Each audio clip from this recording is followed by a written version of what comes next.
then anyone, absolutely anyone, of course including those poor people, they can put their hand on this land and starting using it.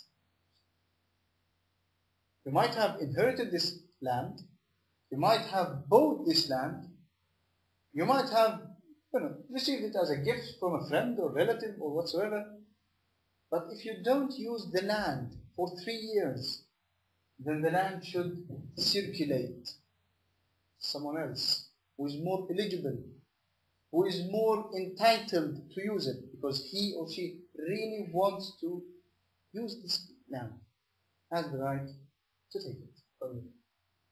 And this happened when on the time of Umar radiallahu anhu arda, that Bilal was given a land by the Prophet ﷺ, and apparently he was given it shortly before the death of the Prophet ﷺ. So, Hazrat Abu Bakr, he only ruled for 2 years and 4 months, and after that came Umar radiallahu anhu ajma'in. So 3 years passed without Bilal using his land. So Umar came to him and he said, you haven't used your land, so I'll take it back from you. He said, Wallahi, you're not taking it back. The Prophet gave it to me. So he said, Wallahi, I will take it from you. And he took it. This because Islam works actively for the idea of distributing wealth. And in the lead of working actively for distributing wealth, Islam has prohibited the hoarding of money. You see that there are billionaires that have so much money that they don't know what to do with the money. So they just have them in a bank account, or they're having stocks, and each day they surf on the net and they say how much the stocks have risen or gone down, but they know for sure that the money they have in their accounts are gaining interest. So what they are doing with their money is to generate more money with doing nothing at all.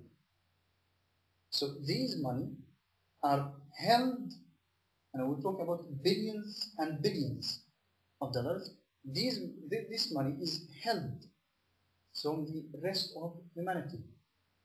So the rest of humanity is more or less combating and competing and battling upon the rest. They have no access whatsoever to these wealths. So Islam says, don't do it. It's haram for you to hoard money. It's allowed to save money. You want to travel somewhere, it costs $1,000, $2,000, whatsoever. So you're planning to save each month. I'll save $200, and within a period of time, I'll have that amount that I need for my travel. It's allowed. You're saving for a purpose. I intend to save money in order to complete my study. You're saving for a purpose. And this saving, it endures for a limited period of time. But those who are hoarding money, they're hoarding money forever. This money never leaves the bank account or the safe box or whatsoever. So there is a difference between saving and hoarding. Islam has allowed you to save, but forbidden you to hoard money. And on the time of the Prophet ﷺ, there were 2 poor men, and they were called on that day Ahlul Sufa. 2 of these Ahlul Sufa persons, who were poor in general, they died, and then when they were prepared to get buried, the Sahaba discovered that one of them, he had 1 dinar with him, and the other had 2 dinars. And 1 dinar at that time, it was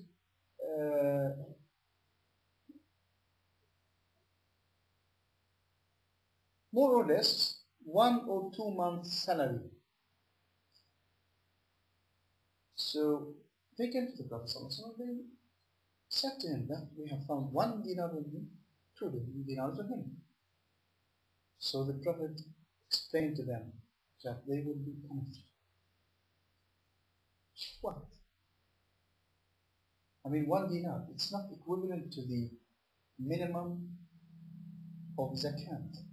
The minimum of zakat is 85 grams of pure gold, and 1 dinar is only 4.225. So it's a 20th part of the zakat minimum. But yet, the Prophet said that they will be punished. For what? For hoarding. For hoarding. So imagine that this small amount,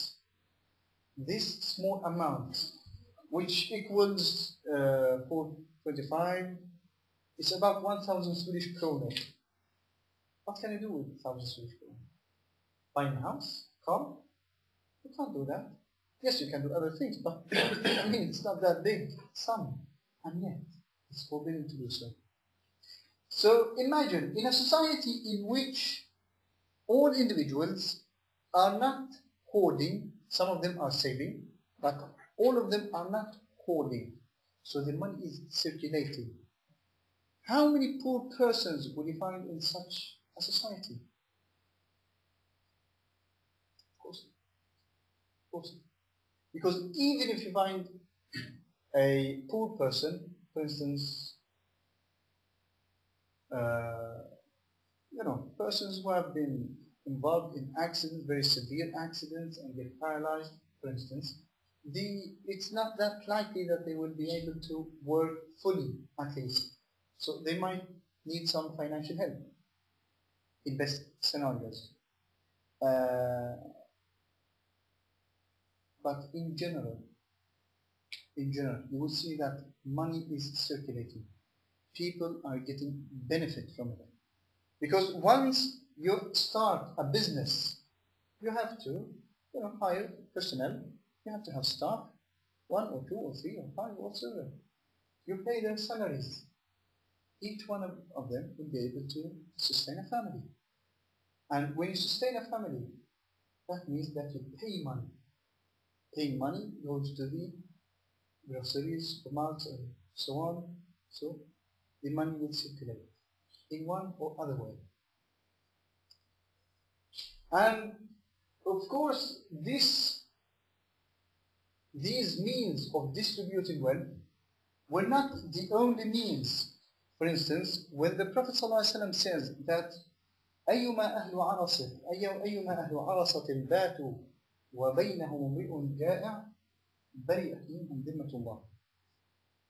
That if inhabitants in a certain area sleeps, and they know, while knowing that there is a person among them who is sleeping hungry, there is no shield or there is no protection for them against Allah's wrath against them. Because they haven't been acting responsibly towards their neighbor. The Prophet ﷺ says in a hadith that أوصاني جبريل بالجار حتى ظننت أنه سيورثه. That Jibreel came to me and he was telling me how important it was to treat the neighbor well, and he repeated that so much that I thought that the neighbor would be entitled to inherit. So once you know that your neighbor is in a misery or is suffering in any way, it's your obligation as a Muslim neighbor. It's your obligation. And your neighbor, if he or she hasn't been a Muslim, he or she can as well be non-Muslim. And yet, you are as obliged to assist